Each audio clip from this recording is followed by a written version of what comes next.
오늘 말씀 열왕기하 5장 15절부터 27절. 열왕기하 5장 마지막 설교입니다. 열왕기하 5장 15절부터 27절 말씀. 찾으신 줄 알고 저와 여러분이 한 절씩 번갈아 가면서 교독하도록 하겠습니다. 그리고 마지막 절은 합독하겠습니다. 자, 15절부터 제가 먼저 봉독합니다. 나아만이 모든 군대와 함께 하나님의 사람에게로 돌아와서 그의 앞에 서서 이르되, 내가 이제 이스라엘 외에는 온 천하에 신이 없는 줄을 아나이다. 청하건대 당신의 종에게서 예물을 받으소서 하니, 이르되 내가 섬기는 여호와께서 살아계심을 두고 맹세하노니 내가 그 앞에서 받지 아니하리라 하였더라. 나아만이 받으라고 강권하되 그가 거절한다. 나아만이 이르되, 그러면 청하건대 노새 2마리의 실을 흙을 당신의 종에게 주소서. 이제부터는 종이 번제물과 다른 희생제사를 여호와 외 다른 신에게는 드리지 아니하고 다만 여호와께 드리겠나이다. 오직 한 가지 일이 있사오니 여호와께서 당신의 종을 용서하시기를 원하나이다. 곧 내 주인께서 민문의 신사께로가 없어 경배하며 그가 내 손을 의지하시며 내가 림몬의 신당에서 내가 림몬의 신당에서 몸을 굽힐 때에 여호와께서 이 일에 대하여 당신의 종을 용서하시기를 원하나이다 하니, 엘리사가 이르되 너는 평안히 가라 하니라. 그가 엘리사를 떠나 조금 가니라. 하나님의 사람 엘리사의 상황은 게하시더라. 스스로 이르되 내 주인이 사람 나아만에게 면하여 주고 그가 가지고 온 것을 그의 손에서 받지 아니하였도다. 여호와께서 살아계심을 두고 맹세하노니 내가 그를 쫓아가서 무엇이든지 그에게서 받으리라 하고, 나아만의 뒤를 쫓아가니 나아만이 자기 뒤에 달려옴을 보고 수레에서 내려 맞이하여 이르되 평안이냐 하니, 그가 이르되 평안하나이다. 우리 주인께서 나를 보내시며 말씀하시기를 지금 선지자의 제자 중에 그 청년이 에브라임 산지에서부터 내게로 왔으니 청하건대 당신은 그들에게 은 1달란트와 옷 2벌을 주라 하시더이다. 나아만이 이르되 바라건대 2달란트를 받으라 하고 그를 강권하여 은 2달란트를 2전대에 넣어 매고 옷 2벌을 아울러 2사환에게 지우매 그들이 게하시 앞에서 지고 가니라. 언덕에 이르러서는 게하시아가 그 물건을 2사환의 손에서 받아 집에 감추고 그들을 보내 가게 하고, 들어가 그의 주인 앞에 서니 엘리사가 이르되 게하시야 내가 어디서 오느냐 하니 대답하되 당신의 종이 아무데도 가지 아니하였나이다 하니라. 엘리사가 이르되 한 사람이 이스라엘에서 내려 너를 맞이할 때에 내 마음이 함께 가지 아니하였느냐. 지금이 어찌 은을 받으며 옷을 받으며 감람원이나 포도원이나 양이나 소나 남종이나 여종을 받을 때이냐. 다 같이 그러므로 나아만의 나병이 내게 들어 내 자손에게 미쳐 영원토록 이르리라 하니 게하시가 그 앞에서 물러나오매 나병이 발하여 눈같이 되었더라. 아멘. 자, 우리 말씀의 제목을 다 같이 한번 읽어보시겠습니다. 읽어보겠습니다. 시작. 무엇이든지 그에게서 받으리라. 무엇이든지 그에게서 받으리라 하는 제목으로 하나님 말씀 전하도록 하겠습니다. 나아만의 이 치유 이야기는 단순히 나병에서 고침을 받은 기적만 주목하면 안 됩니다. 하나님께서 자연의 법칙을 거스르거나 불치병이 낫는 기적 등을 베푸시는 이유는 그 기적을 통해 당신의 권능과 영광을 나타내시려는 목적과 함께 긍휼과 자비를 베풀기로 작정하신 자들을 향해서는 구원을 베푸시고 회개하지 않는 불의한 죄인들을 향해서는 심판하시기 위해서이죠. 그러므로 성경에 기록된 기적 이야기의 대부분은 그 기적 자체를 과시하고 주목하는 게 목적이 아닙니다. 오히려 이 기적이 가리키고 의도하는 바가 무엇인지 살펴봐야 마땅한 것이죠. 다시 말해 이 기적을 일으키신 하나님이 어떤 분이신가 생각을 해봐야 됩니다. 그리고 그분이 무슨 의도와 무슨 뜻으로 이 기적을 허락하셨는지 생각하는 것이 본문과 같은 기적 이야기를 읽고 해석할 때마다 요구되는 가장 중요한 읽기의 태도예요. 여러분, 본문도 마찬가지입니다. 그래서 우리는 지난 2번의 설교를 통해 본문에 기록된 이 나만의 치유 이야기가 무엇을 의미하는지 함께 살펴봤어요. 크게 4가지로 정리했었습니다. 자, 우선 이 이야기는 성경의 독자들에게 무엇을 말씀해 줍니까? 같이 읽어볼게요. 시작. 이스라엘을 넘어 일하시고 은혜 베푸시는 하나님을 이방인에 불과한 나아만을 고친 일을 통해 분명하게 보여줬습니다. 또한 본문은 은혜가 어디로 흘러가고 누구에게 임하는 것인지 간음에 범직한 한 가지 단서를 제공하는데 그것이 바로 무엇이었습니까? 시작. 듣는 귀를 가진 자에게 임하는 하나님의 은혜를 반복해서 강조했어요. 그러니까 지위 고하와 남녀노소를 막론하고 말하기와 듣기의 패턴이 계속 이어지다가 마침내 자신을 낮추고 겸손히 상대방의 말을 청종했을 때 이 기적이 원활하게 일어났습니다. 그러나 은혜의 물결이 귀 기울여 듣는 자들을 통해 순적하게 흘러가다가 하마터면 이스라엘 왕과 이 당사자인 나아만 탓에 가로막힐 뻔했는데 그 원흉이 뭐였습니까? 이것이었죠. 시작. 은혜의 불꽃을 꺼뜨리는 오만과 편견이 바로 그 원흉이었습니다. 따라서 하나님께 속한 사람들은 언급한 이 2가지 누룩이 틈타지 못하도록 항상 경계할 필요가 있어요. 물론 2 사람의 오만과 편견에도 불구하고 치유를 작정하신 하나님의 뜻은 온전하게 이루어졌기에 다행이지만 그만인즉슨 무엇을 증명합니까? 시작. 하나님의 방법대로 성취되는 구원과 회복에 관한 이야기임을 방증하는 내용입니다. 즉 개인의 구원과 회복이 오직 하나님의 손에 달렸고 더 나아가 하나님께서 정해놓으신 방법대로 이루어지는 것이 진정한 구원과 회복임을 분명하게 보여주는 것이죠. 결과적으로 나아만은 나병을 고치고 불치병의 고통에서 해방되었으며 크게 감격한 그는 가져온 예물로 보답하려고 했으나 엘리사가 어떻게 합니까? 단호하게 거절을 하고 말죠. 그리고 이에 나아만은 여호와 하나님만이 살아계신 유일한 신임을 인정하며 돌아갔지만 이 아름다운 이야기에 죄를 뿌리는 사건도 덩달아 일어나는데, 자, 오늘은 이 이야기의 특징을 잘 보여주는 3개의 구절을 중심으로 은혜와 교훈을 나누도록 하겠습니다.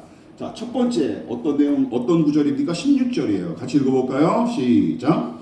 여호와께서 살아계시니 내가 받지 아니하리라. 여호와께서 살아계시니 내가 받지 아니하리라. 여러분, 누가 한 말입니까?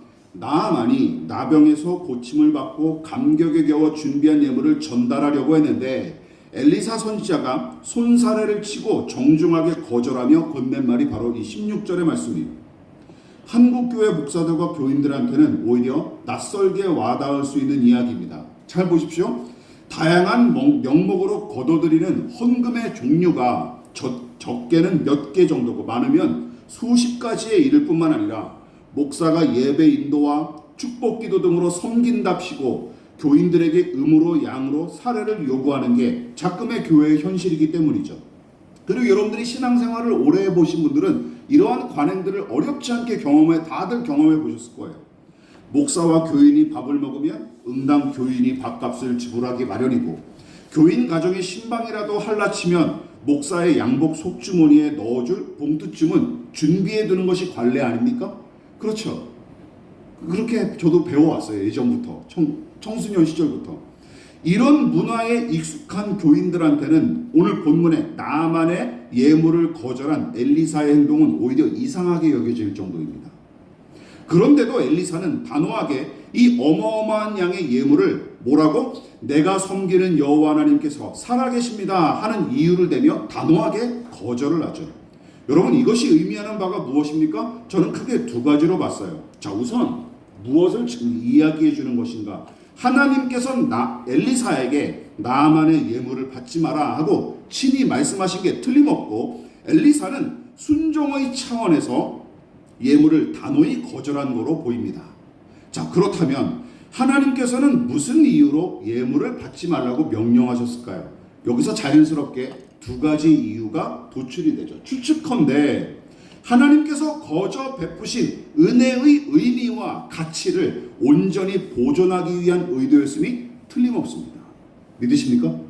은혜가 은혜되게 하신다라는 간단한 말 속에 이게 다 담겨 있죠. 다시 말해 하나님께서는 은혜를 은혜되게 하기 위해 예물을 거절하신 게 틀림없고, 엘리사도 자신의 공로나 노력과 상관없이 이루어진 이 기적인 까닭에 아무런 대가나 보상을 바라지 않고 오직 하나님의 은혜만 드러내려고 했던 게 틀림없어요. 제가 억지로 해석한 게 아닙니다. 여러분, 엘리사가 나만의 치유를 위해 한 일이 무엇인지 생각해 보십시오. 하나님 말고 여러분, 엘리사가 나만의 치유를 위해 한 일이 무엇입니까? 고작 그거밖에 없어요.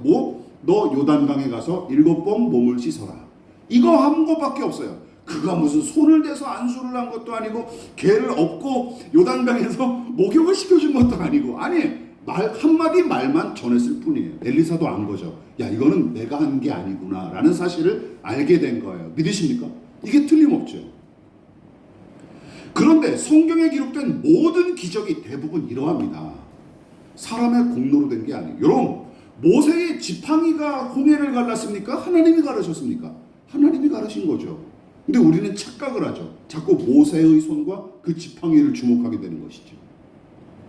이런 식이에요. 그러니까 개인의 경건이나 능력으로 일어난 기적은 여러분 하나도 없습니다. 성경에 하나도 없어요. 오로지 하나님의 권능과 은혜만이 구원과 심판과 승리와 변화의 기적을 일으킨 원동력이었을 뿐입니다. 여러분, 복음 전도도 마찬가지입니다. 사도들을 비롯한 전도자들은 최선을 다해 복음 전도의 사명을 감당했고, 그 노고는 우리가 인정하고 칭송받아야 마땅하지만, 여러분, 죄인이 의인으로 변화하고 새로운 피조물로 거듭나는 일은 사람의 소관이 아니라 전적으로 하나님의 소관입니다. 믿으십니까? 우리의 역할은 뭐예요? 그냥 전하는 것밖에. 오늘 엘리사가 나만을 고치기 위해 하나님의 말씀을 전달한 것처럼 우리도 예수 그리스도의 복음을 전하는 역할밖에 하는 게 없는 거예요. 그게 끝이에요. 우리가 변화시키는 게 아닙니다. 믿으십니까? 그래서 예수님은 제자들에게 다음과 같이 요구하신 거예요. 여러분, 마태복음 10장 8절로 10절 말씀에 이런 말씀이 있습니다. 같이 중요한 말씀이니까 같이 한번 읽어볼까요? 자, 시작. 병든 자를 고치며 죽은 자를 살리며 나병 환자를 깨끗하게 하며 귀신을 쫓아내되 너희가 거저 받았으니 거저 주라. 너희 전대에 금이나 은이나 동을 가지지 말고 여행을 위하여 배낭이나 두벌옷이나 신이나 지팡이를 가지지 말라. 이는 일꾼이 자기의 먹을 것 받는 것이 마땅함이라. 여러분, 제자들이 이곳저곳 다니면서 예수의 이름으로 병을 고치고 심지어 죽은 자를 살리며 귀신을 쫓아낼 지언정 그 일에 대한 대가를 뭐하래요? 일절 요구하지 말고 그저 제 몸 하나 추스를 만큼만 소유할 것을 요구하신 이유가 마찬가지입니다. 같은 맥락이에요. 그 모든 놀라운 기적과 개인의 거듭남과 그 신비한 모든 기적이 그들의 능력과 경건에서 나온 것이 아니라 오직 은혜를 베풀기로 작정하신 하나님으로 말미암아 일어나는 일들이기 때문입니다. 이게 중요해요. 그리고 훗날 제자들은 본문의 엘리사처럼 대가를 바라지 않고 오직 순종으로 복음을 전했으며 그로 인해 하나님의 은혜와 영광은 더더욱 드높여졌던 것이 여러분 신약성경 5번째 책인 사도행전 곳곳에 무수히 기록되지 않았습니까? 그렇지 않습니까? 그것이 초대교회의 역사였어요. 거저 받았으니 거저 주라 하신 이 말씀처럼 여러분 우리 가정과 교회는 대가를 바라지 않고 서로 섬기기 위해 힘쓰고 있습니까? 회사에서는 그러지 못할지언정 최소한 가정과 교회에서는 그래야죠. 저는 이 말씀 준비하면서 제가 그동안 신앙생활했던 과거도 돌아보게 되고 제 주변에 있는 많은 그런 신앙의 경험들을 막 무수하게 떠올려 봤습니다. 전혀 다르죠. 우리가 잘못 가고 있다는 아주 분명한 증거입니다. 그런데 엘리사에 대해 칭찬할 내용이 한 가지 더 남았습니다. 자, 그것이 무엇일까요? 19절입니다. 같이 읽어볼게요. 시작. 너는 평안히 가라 하니라. 여러분, 나아만은 엘리사에게 준비한 예물을 받아주십사 2번씩이나 간청했지만 엘리사는 그의 간곡하고 끈질긴 부탁에도 아랑곳하지 않고 거절의 의사를 단호하게 표시했죠. 그래서 나아만도 선지자의 선한 결단과 그 고집을 존중하여 순순히 물러가기로 했으나 다만 이스라엘 땅의 흙을 나귀 2마리에 실을 수 있을 만큼만 가져가도 되는지 묻습니다. 자, 여기서 겪은 이 기적과 은혜를 아마도 평생 잊지 않기 위해 기념물처럼 챙겨가는 것처럼 보입니다. 물론 자세하게는 알 수 없어요. 왜 흙을 챙겨가는지는 모르겠습니다. 그뿐만이 아닙니다. 또 한 가지 부탁의 말을 계속 이어가는데 그 내용이 뭡니까? 자, 이제는 자기가 여호와 하나님, 이스라엘의 신인 여호와 하나님만이 살아계신 유일한 신임을 내가 이제 믿는다라고 얘기했어요. 신앙 고백을 하는 겁니다. 그리고 다시는 다른 신에게 제물을 바치거나 제사하지 않겠지만 이제 자기 본격적인 얘기가 나오죠.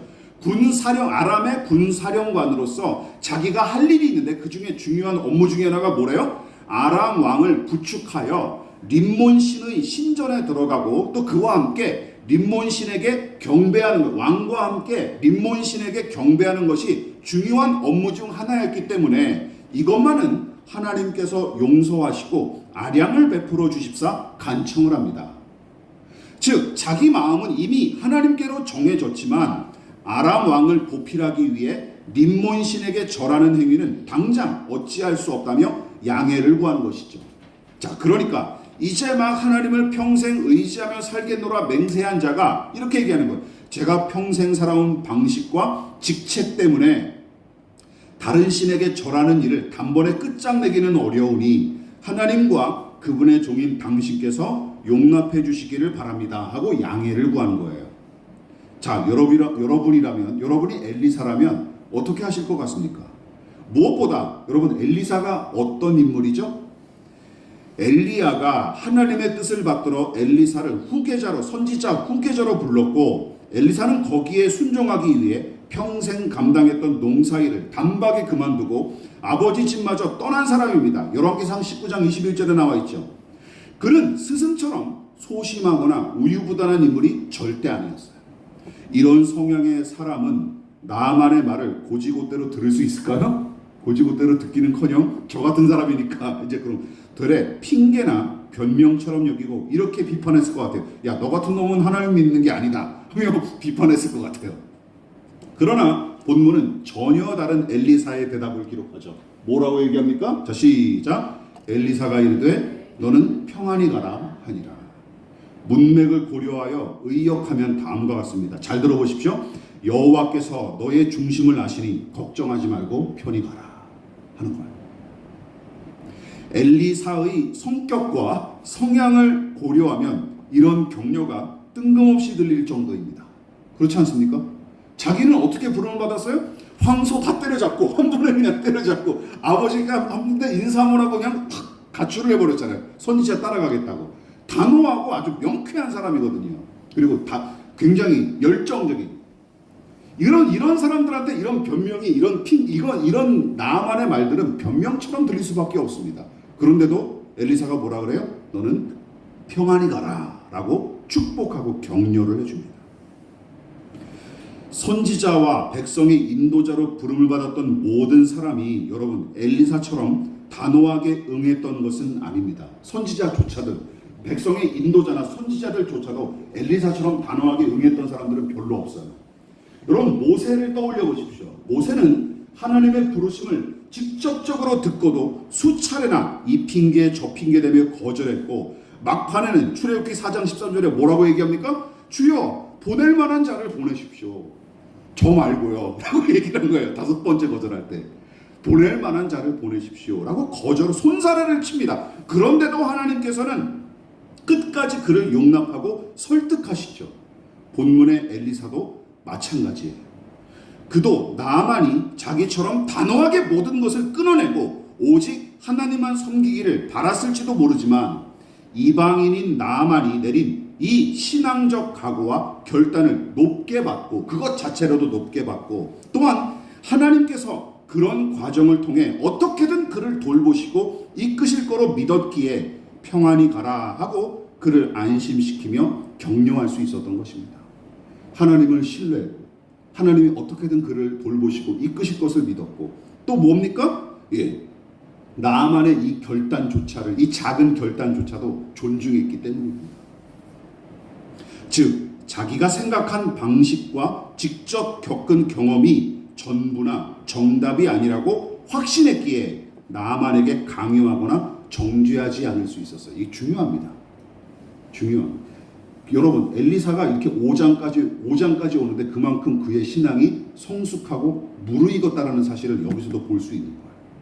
얼마나 훌륭한 사람으로 이렇게 자라가고 있습니까? 다시 한번 말씀드립니다. 자기가 생각한 방법과 직접 겪은 경험이 전부나 정답이 아니라고 확신했기에 강요하거나 또 정죄하지 않았고 무엇보다 각 사람을 향해 다양하면서도 적확하게 일하실 하나님을 더더욱 신뢰했기 때문입니다.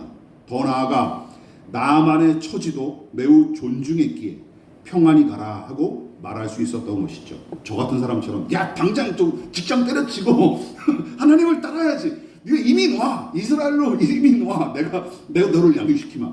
이랬을 것 같은데 엘리사가 그런 오지랖을 부리지 않습니다. 대단한 거죠.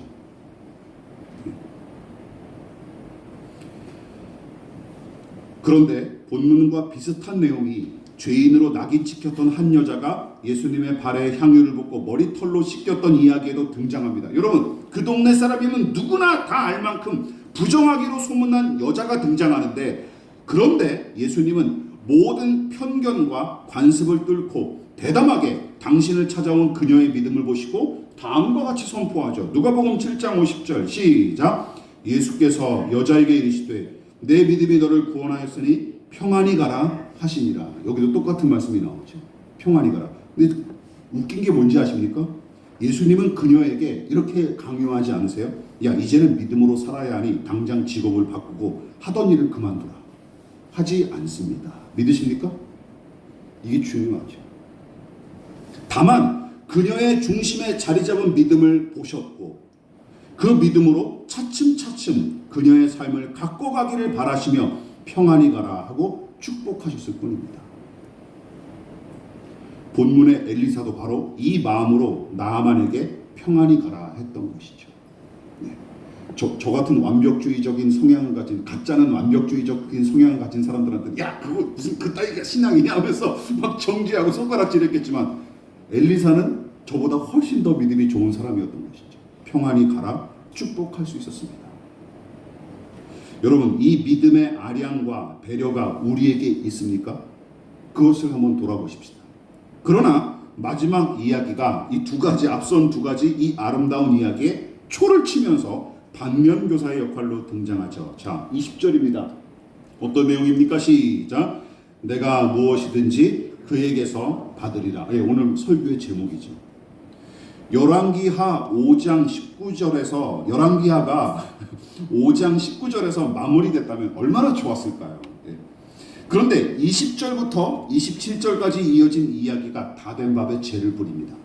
누구 탓입니까? 다름 아닌 지금까지 엘리사 곁을 야무지게 보필했던 이 게하시, 종인 게하시가 그 원흉입니다. 그동안 게하시는 엘리사의 수종 노릇을 충실히 감당했고 심지어 수넴 여인의 처지를 지혜롭게 판단하여 선지자를 도와준 적도 있었습니다. 그만큼 똑똑했던 종이었어요. 똑똑했던 하인.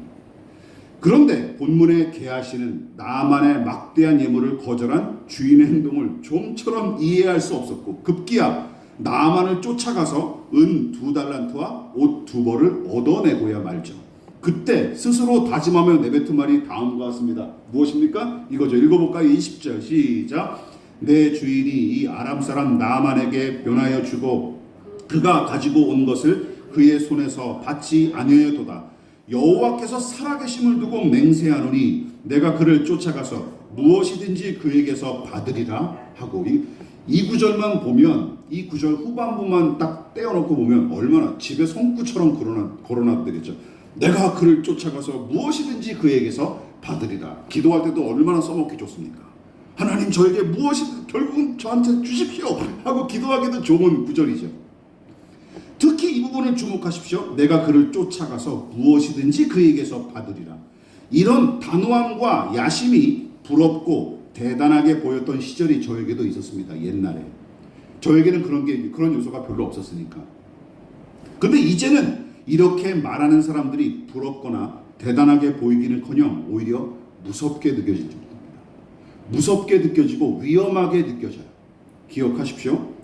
말하는 대로, 생각하는 대로 비전을 품어라. 반드시 이루어진다. 두드리면 열릴 것이다. 많이 들어보지 않았습니까? 교회 안에서 이런 등등 이런 구호들이 게하시의 이 말과 일맥상통하죠. 다른 게 뭐가 있습니까? 똑같아요. 그런 말들에 속하는 거예요. 게다가 이런 목표지향적 구호가 게하시처럼 하나님의 이름까지 빙자하는 식의 종교적 행태와 합쳐지면 이게 더 심각해져요. 개인이 품은 뜻과 야심이 하나님과 그분의 뜻마저 집어삼킨 채 더러운 열매로 나타나는 게 보편적인 특징입니다. 그래서 제가 오늘 이거를 여러분들에게도 함께 나누려고 준비한 거예요. 게하시가 여호와의 살아계심을 걸고 맹세하며 입을 나불댔지만 정작은 하나님의 뜻이 아니라 제 욕심에 사로잡혀 저지른 일을 보십시오.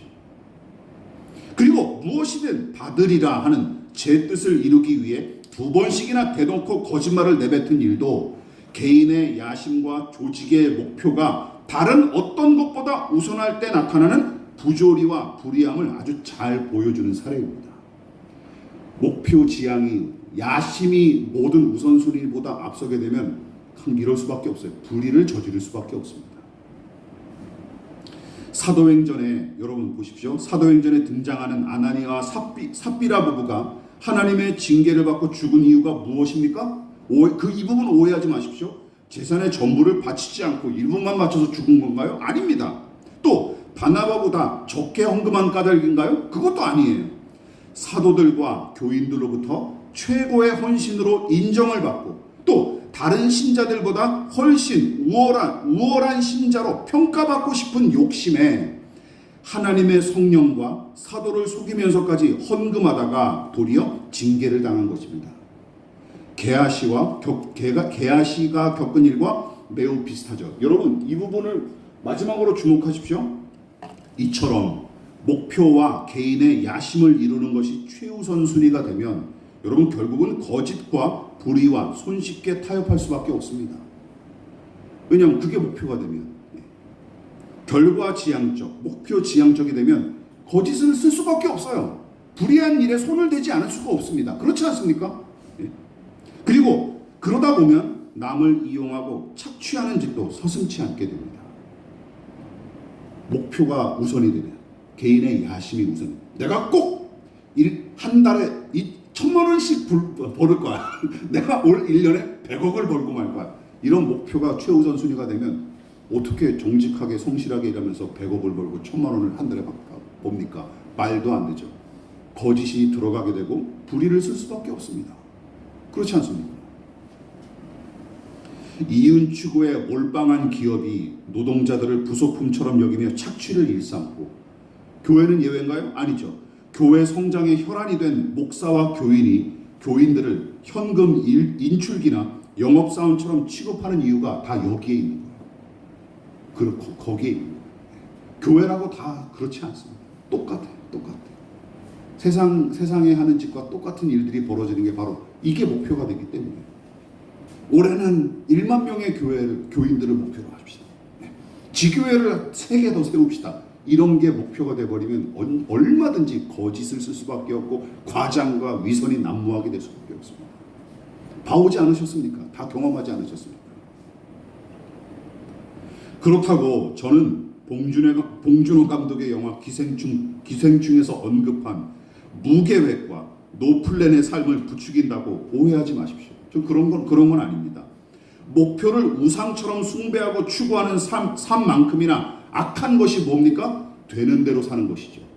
되는 대로 사는 것.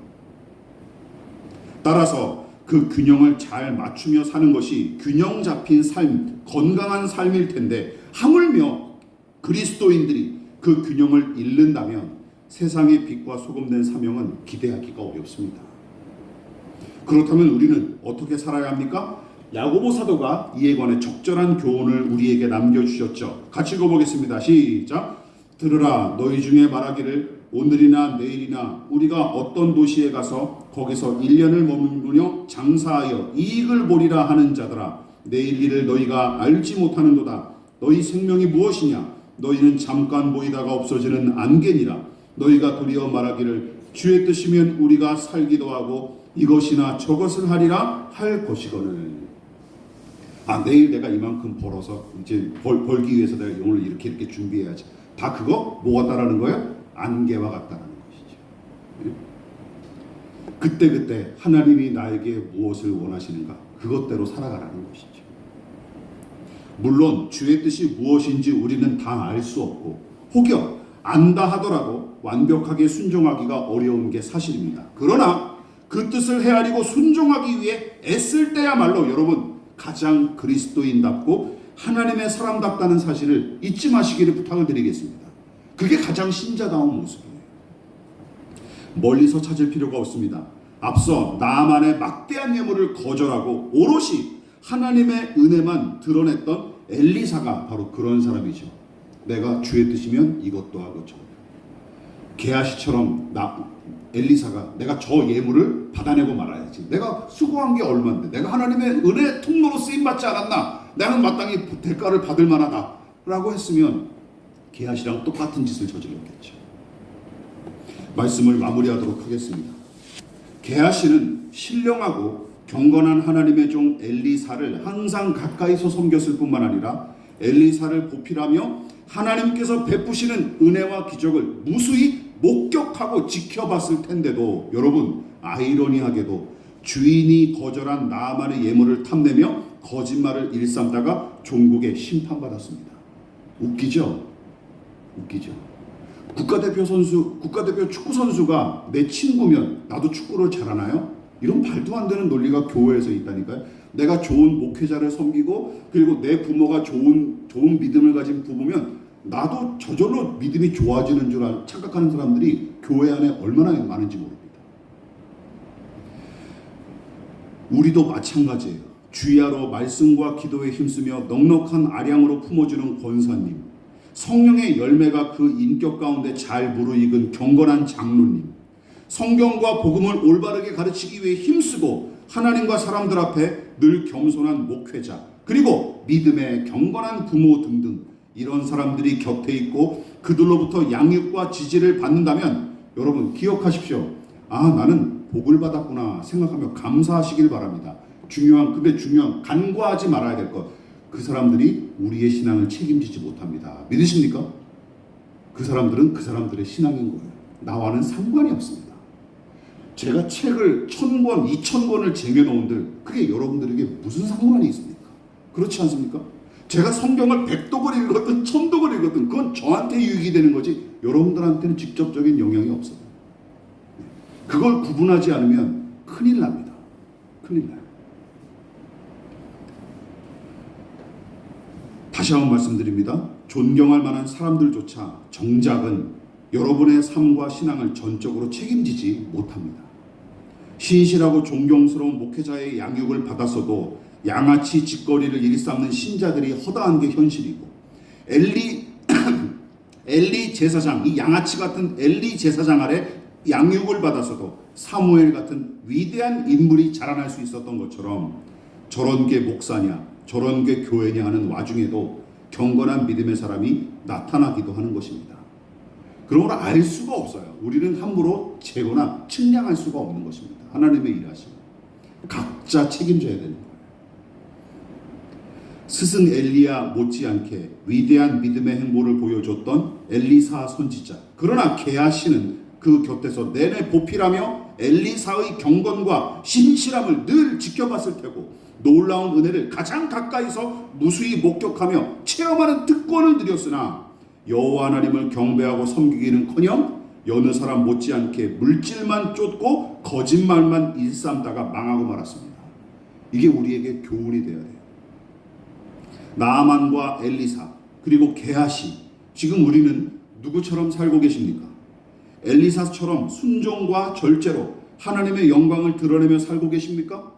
혹은 나아만처럼 두렵고 떨리지만 이제 막 믿음의 모험을 시작하려고 하십니까? 아니면 게하시처럼 하나님의 이름을 자주 들먹거리긴 하지만 정작은 물질과 성공과 안락만 쫓으며 살아가고 있을 뿐입니까? 하나님 앞에 저와 여러분들 부끄럽지 않은 인생이기를 진심으로 축원을 드리겠습니다. 기도하겠습니다. 지금은 우리를 위하여 십자가에 몸버려 피 흘려 돌아가신 예수 그리스도의 한량없으신 은혜와 하나님 아버지의 지극하신 사랑하심과 성령 하나님의 영원한 사귐이 세상 어떤 것보다 삼위일체 하나님의 영광과 그 은혜를 가장 귀한 것으로 여겨 겸손히 머리 숙인 사랑하는 성도들의 머리 위에 저들의 가정과 직장과 사업장과 학업과 장래 가운데 이 나라 이 민족과 한국교회와 저 북녘의 동포들과 세계와 열방 가운데 지금부터 영원히 함께 하시기를 간절히 축원하옵나이다. 아멘.